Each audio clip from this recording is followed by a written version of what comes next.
Next time ரசம் வச்சிங்கன்னா இந்த மாதிரி தக்காளி ரசம் செஞ்சு பாருங்கள். சாதத்தில் மட்டும் போட்டு சாப்பிட மாட்டாங்க, 2 கிளாஸ் எக்ஸ்ட்ரா வாங்கி குடிப்பாங்க. அந்த அளவுக்கு டேஸ்ட்டு சூப்பராக இருக்கும். ஃபஸ்ட்டு லெமன் சைஸ் புளியை கரைச்சி எடுத்துருங்க.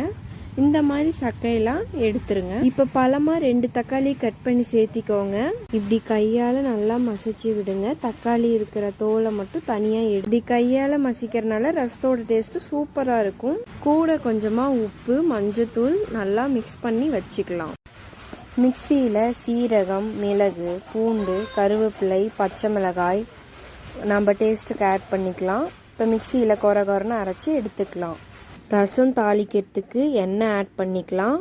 கடுகு, கருவேப்பிலை, மிளகாய், அரைச்ச ரச விழுது சேர்த்து நல்லா ஒரு வாட்டி மிக்ஸ் பண்ணிக்கலாம். கூடவே ரசம் சேர்த்துட்டு நல்லா ஒரு டைம் மிக்ஸ் பண்ணிக்கோங்க.